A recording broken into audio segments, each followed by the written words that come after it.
Hi everyone, welcome back to the channel, and today I'm finally doing my review on Dr. Jekyll and Mr. Holmes. Um, yeah, this was a quick little fun little read and romp. It was written by Lauren D. Estelman, and I guess this was a the second of the further Holmes adventures that this author did. The first being Dracula versus Sherlock Holmes. But yeah, this was just a little little uh, Sherlock Holmes pastiche novel. Fun little quick read. And it made sense. It made sense. So Dr. Jekyll and Mr. Hyde being kind of in the same time area and everything that the fiction of Sherlock Holmes taken would have taken place. Kind of made for a good reading and kind of good mashup of the two pieces of fictional characters coming together in the one story. And yeah, so it starts pretty much, and the story pretty much follows the Dr. Jekyll, Mr. Holmes story pretty much follows suit and follows all the same narrative that the story written by the original story of Dr. Jekyll and Mr. Hyde written by Stevenson follows. Just this introduces kind of a what if Sherlock Holmes and Dr. Watson were introduced in the mix, and it starts out with the a lawyer friend kind of is worried about his friend Dr. Jekyll because he's got strange instructions on what to do with Jekyll's estate if something should happen to him, or if he goes missing for a period more than 3 months. All of his assets and valuables are to go to Mr. Hyde, and he's afraid that his friend is a victim of blackmail by this Mr. Hyde. And so they put Holmes and Watson onto the case to investigate, and then they follow procedures and just really hide through all his things and everything. He kind of they do different disguises and everything, and there's different chases, and they just he's Hyde always seems to be one step ahead of him, even Holmes. So until we get to the very end of the story, and Holmes just is constantly investigating into and just can't figure out why he could never find Hyde, and he goes through all his procedures, talks to Jekyll. Jekyll's very standoffish to him, and really doesn't give much more insight in that until we get to the end of the story. And yeah, they've tracked down and chased Hyde down, but he's always one step ahead of the great detective Sherlock Holmes and his sidekick Watson. Um, but all in all, there's some pretty good action sequence. The best probably being coming to the very end. There's a end of the story. There's a sequence instead of a car chase. There's a carriage ride through town chase, and Watson spots Hyde in a carriage going by one time, and then he calls to a cab to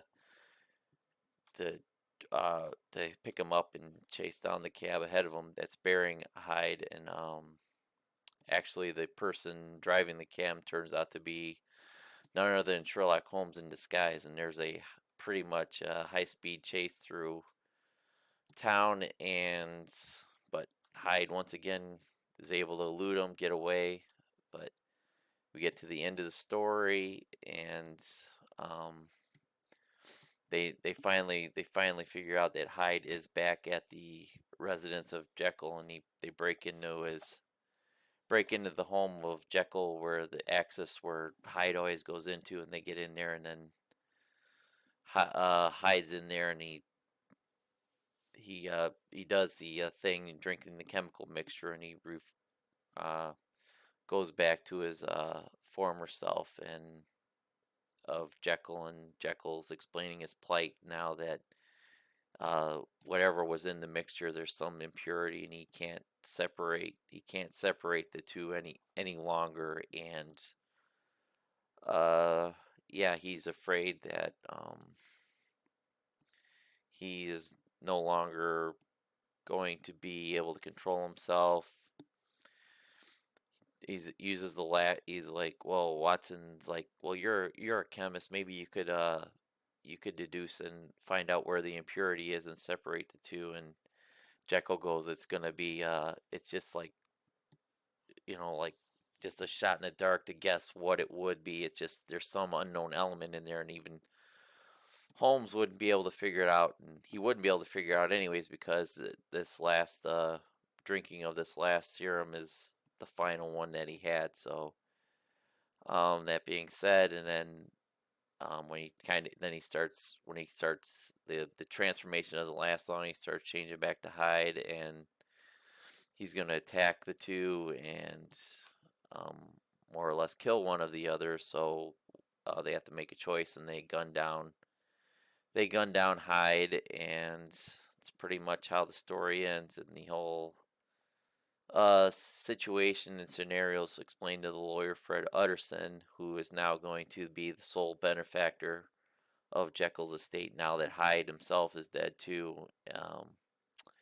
And then the very end of the story ends with they they've brought Stevenson, who was the author of Treasure Island also, and he's Holmes is recounting the tale to him, but he's telling Stevenson wants to do a factual actual recount of the events, and Hyde goes, you just can't do that. Nobody will believe it, and it'll discredit me as an investigator and just interfere with the work I have to do as an investigator. So he finally agrees to Stevenson agrees to release and put out the story as a piece of fiction. So yeah, fun little quicker little read.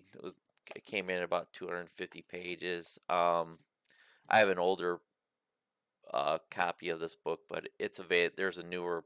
I think the most recent reprinting of this was done in 2010, and it's titled Dr. Jekyll and Mr. Holmes, but I think it's prefaced by the further adventures of Sherlock Holmes. I'll look it up. I'll try to look it up in Amazon and put a link in the chat. But yeah, fun little quick little read. It was fun to do. Victorian Gothic horror type story with mystery.